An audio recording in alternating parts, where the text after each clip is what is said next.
Vuoi assaggiare una birra dove al suo interno scopri la specialità tipica friulana? Lumi Beer, il prodotto ricavato in 20 ettari di terreno coltivato orzodistico, biodiversità, performance ambientale. Lumi Beer nelle sue 5 versioni disponibili, 4 per consumo veloce e dissetante e la versione Magnum per intenditori. Lumi Beer si abbina a qualsiasi palato. Lumi Beer è un prodotto esclusivo Azienda Agricola Pancera, il buon seme, i buoni frutti.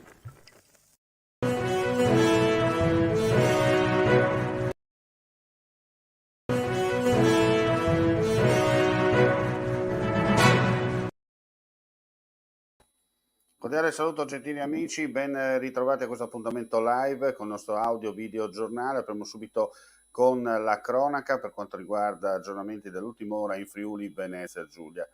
Alle 11.30 è stata registrata una scossa di terremoto pari a 3,3 della scala Richter con epicentro a 5 km a nord di Resia nelle Prealpi Giulie, con ipocentro a 4 km di profondità. Il sisma è stato avvertito a Udinetto al Mezzo, Cividale, nel basso Interland udinese. Non si segnalano per fortuna danni. La Guardia di Finanza di Pordenone ha contestato violazioni fiscali e indebita percezione di finanziamenti pubblici a una onlus che operava fittiziamente a favore della Protezione Civile regionale del Friuli Venezia Giulia. Sono tre le persone indagate per truffa ai danni dello Stato. Si tratta del filone di indagine originario rispetto a quella che pochi giorni fa aveva portato alla denuncia dei manager di un'azienda che produce droni e che era stata ceduta a cinesi in provincia di Pordenone. È stato disposto un provvedimento di sequestro conservativo per un importo di 560.000 euro, pari ai finanziamenti indebitamente percepiti.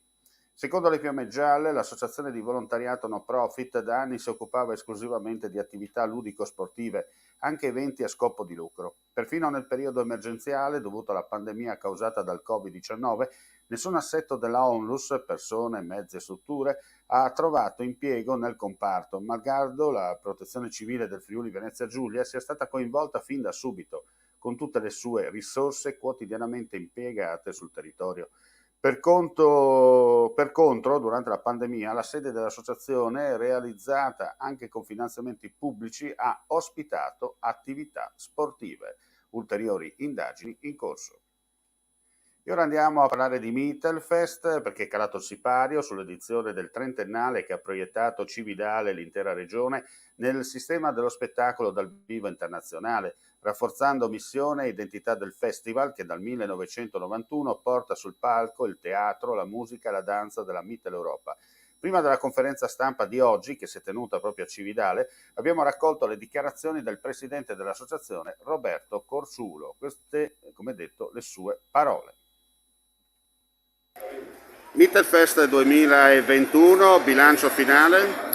Bilancio finale, non dovrei dirlo io, ma i numeri lo dicono, molto positivo. Abbiamo vinto una tripla scommessa, quella del Mittelfest Eredi che si è chiuso ieri, quella del Mittelfest Young, che per noi era il vero grande progetto strutturale che abbiamo realizzato, quello di Mittelland, quello del territorio. Quindi quest'anno ci siamo moltiplicati per 3, abbiamo fatto credo un grande evento, la critica e gli spettatori ci hanno dato un grande riscontro e questo per noi è il risultato. Poi nei numeri abbiamo avuto l'84% di presenza media a tutti gli spettacoli, in più 12% rispetto allo scorso anno, che era un anno comunque difficile ed aveva fatto dei numeri importanti, quindi per noi insomma grande soddisfazione di tutto questo. Torniamo in studio per cambiare argomento e parliamo di animali. Tre maestosi giovani grifoni catturati nella campagna di inannellamento e trattenuti per qualche giorno alla riserva naturale regionale del lago di Cornino a fini di studio e una ventina di altri rapaci hanno spiccato il volo, tornando padroni del cielo. Ha regalato grandi emozioni, vivi e liberi di volare.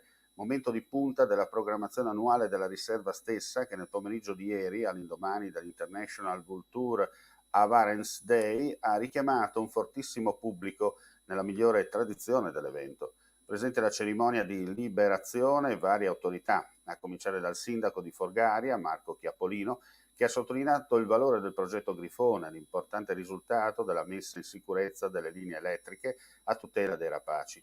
Dall'assessore alla riserva Pierluigi Molinaro e dal presidente del Consiglio regionale Piero Mauro Zanin, il quale ha rimarcato il valore dell'operazione di tutela e studio che ha fulcro proprio a Cornino di Forgaria nel Friuli. Andiamo a chiudere con un'importante novità per quanto riguarda l'ospedale di Catinara, c'è un nuovo macchinario, ci spiega tutto il servizio.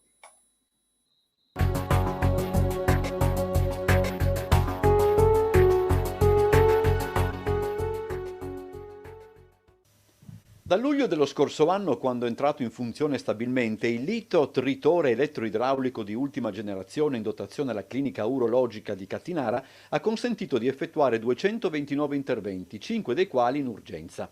La struttura, diretta dal professor Trombetta, è l'unica in Friuli Venezia Giulia a poter disporre di un simile strumento fruibile appunto quotidianamente. Si tratta essenzialmente di un contenitore pieno d'acqua con una membrana a contatto con il corpo che permette la trasmissione delle onde d'urto che possono essere indirizzate senza danneggiare i tessuti fino ai calcoli e riescono a sbriciolarli. La tecnica è mini-invasiva e il trattamento prevede un ricovero in day hospital, ha una durata di circa 40 minuti e viene eseguito con semplice analgesia. Consente di frammentare calcoli sia del rene sia della parte inferiore dell'uretere in maniera da ridurli in pratica in sabbia e consentirne l'espulsione spontanea, visto che l'urina aiuta alla fuoriuscita di questi frammenti. Stamani a Catinara è stato fatto il punto sull'utilizzo dello strumento, costo 436.000 euro, a disposizione dell'ambulatorio calcolosi urinari e trattamento litotrissia dell'ospedale. Risolto il calcolo, una volta che il paziente è pulito, si possono fare una serie di esami ematochimici, cioè in pratica studiare degli esami del sangue e degli esami dell'urina, uno studio ormonale per vedere se si tratta di uno di quei tipi di calcolosi che possono essere risolti definitivamente.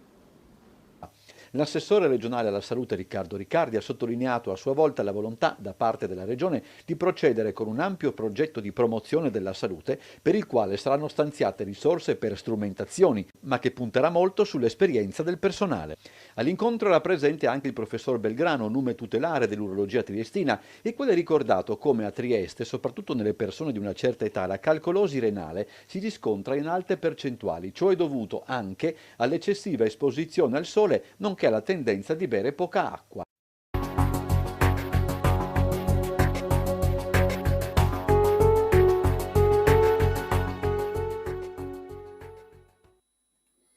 Grazie dunque all'azienda sanitaria universitaria Giuliano Esontina che ci ha fornito questo servizio. È tutto per quanto riguarda questa edizione.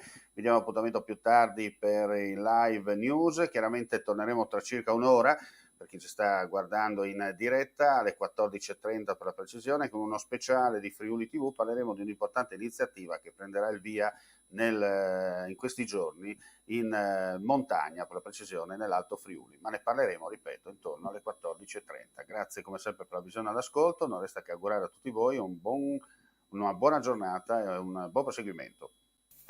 Vuoi assaggiare una birra dove al suo interno scopri la specialità tipica friulana? Lumi Beer, il prodotto ricavato in 20 ettari di terreno coltivato orzodistico, biodiversità, performance ambientale. Lumi Beer nelle sue 5 versioni disponibili, 4 per consumo veloce e dissetante e la versione Magnum per intenditori. Lumi Beer si abbina a qualsiasi palato. Lumi Beer è un prodotto esclusivo Azienda Agricola Pancera, il buon seme, i buoni frutti.